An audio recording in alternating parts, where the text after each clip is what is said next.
There are many people who have the limitations in their minds, who have lost that fire in their eyes. You aren't given any breaks in life. You make them for yourself. We are all being tested in life. And how you face that test determines the rest of your life. There's a lot of times where I don't know how I'm gonna move forward, but I ask myself one question: can you take another step? And that answer is always yes.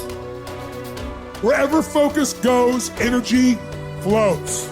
So why don't we tap into that power now for your business and life? The part of beginning to get unstuck, you've got to decide that the behavior pattern that you have adopted doesn't work for you. You've got to change your strategies, and changing your strategy means reinventing your life, recreating you, and you have the power to do that. You want to take responsibility for your life. You can decide that you're going to change, that you're not going to be a wimp. I got me here, I can get me out of this, and I'm getting out. It's not easy reaching your dreams. It's not easy to achieve a happy and fulfilled life. It's not easy getting up every day, fighting, going through the daily struggles, getting rejected constantly, getting laughed at all the time, going through trials and tribulations, facing the pain of defeat over and over again. It is not easy, but if you do it, it is worth it. See, when people ask you, say, how you doing? Even if you're having some difficult times, say, I'm blessed and highly favored. Because anytime you wake up and you don't have a white chalk outline around your body, it's a great day. You got to tell yourself that no matter what gets in my way, I'm going to keep going.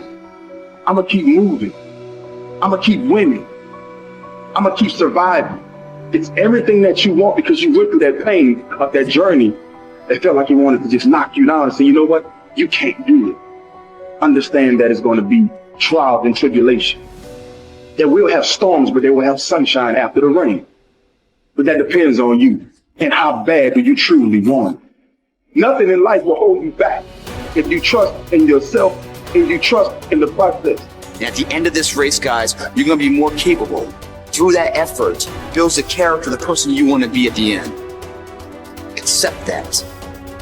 And so I say to you, it's possible you can live your dream. If it's becoming a diamond, if it's having more, it's achieving more, it's possible you can live your dream. It's necessary that you have a plan of action, that you're resilient, that you stick to, that you have the vision and never give it up, that you become creative and relentless and keep on coming back again and again and again, and that it's you that you got to take personal responsibility to make it happen. And when life knocks you down, jump back up and say, it's not over until I win.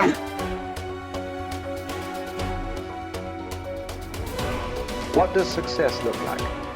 What does it take? A human being has come with such open sense of possibilities. Those who are committed to being successful with whatever they're doing, one important aspect of their life that is what gets you across so many lines in our life, so many barriers in our life. This happened in your school, maybe later in your university, later in your work. It's happening to people, maybe not everyone, but to a whole lot of people. Their commitment to success is weak. They want to succeed. They will take 3 steps. Then something little interesting happens here. They will go away here. They will go away there. They will go away there. Hey, I want to live. Their commitment to success is weak. Either situations around them in some way, situations can impede you from doing what you're doing very easily. Many times it happens to everyone. But when this happens, people weaken their commitment for their success. Maybe physically they'll feel a little weak. They will weaken their commitment to success. Maybe their emotions slosh around a little bit. They will weaken their commitment to success. So our commitment to success should not weaken because there is social drama going on, or physiological drama, or psychological drama. Whatever happens, your commitment to success should not weaken. That is what gets you across so many lines in our life, so many barriers in our life. So what does success look like? What does it take? Those who have been very successful, either in music, sport, art, business, spiritual process, doesn't matter what. Those people never know when they ate, when they slept, when they got afternoon rest.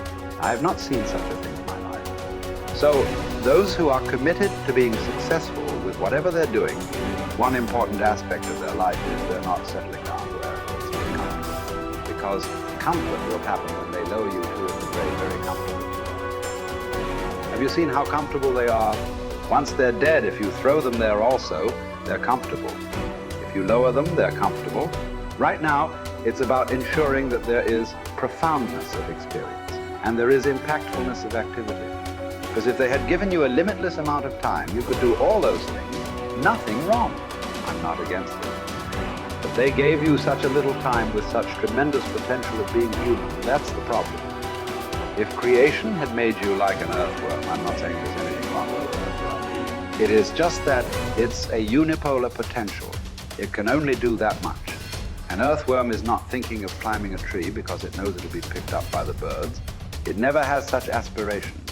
It just wants to recycle the earth.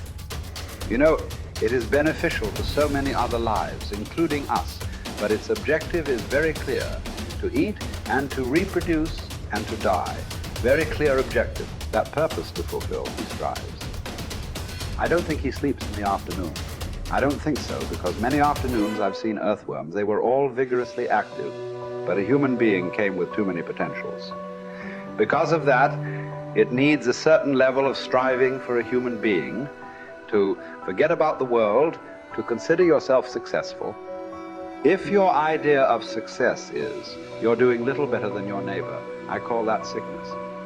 That is not success. You are happy that your neighbor is worse than you. Is this sickness or success? It is sickness.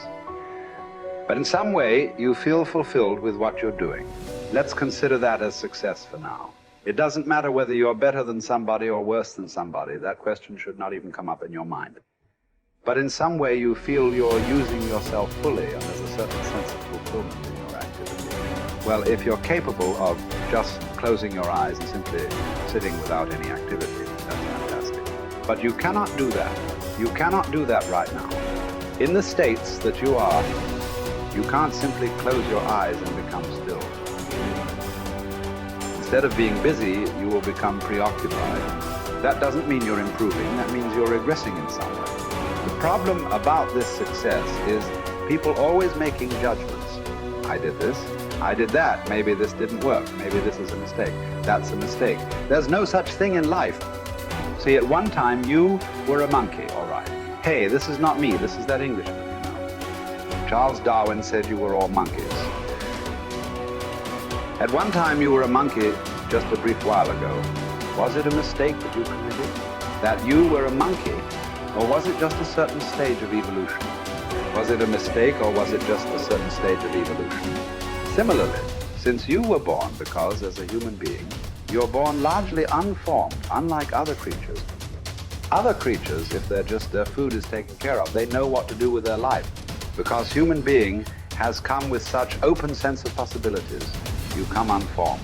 You don't come fixed. You have to fix yourself. Different people throw different types of balls at you. From all over, your parents, your teachers, the school, the neighbors, and society in the world throws all kinds of things at you. To gather all this muck and make something worthwhile out of yourself is your business. That's your success. It doesn't matter whether somebody thinks you're worthwhile or not. You feel you are a worthwhile life. Good enough for now. World may not recognize. It doesn't matter. But you know you are worthwhile.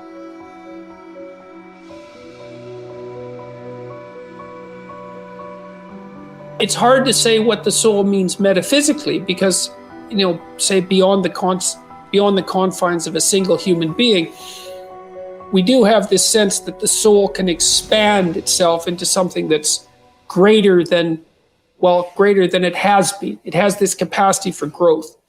And we do have this sense that the soul can expand itself to the point where it's enlightened, for lack of a better word, that it's working as efficiently as possible to transform everything that's unnecessarily painful and malevolent about the world into what's positive and good. And that it does that as a consequence of confronting the world with courage and truth. And I think that's right.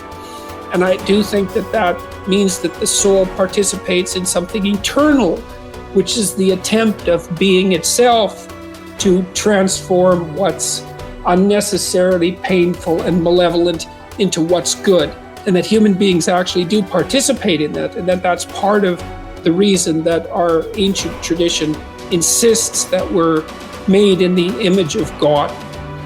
And I think that it's a mistake to underestimate the importance of that, because I don't think that you can live a life of sufficient profundity to protect yourself from being corrupted by suffering and malevolence without adopting a responsibility that's commensurate with that set of ideas. I think that you either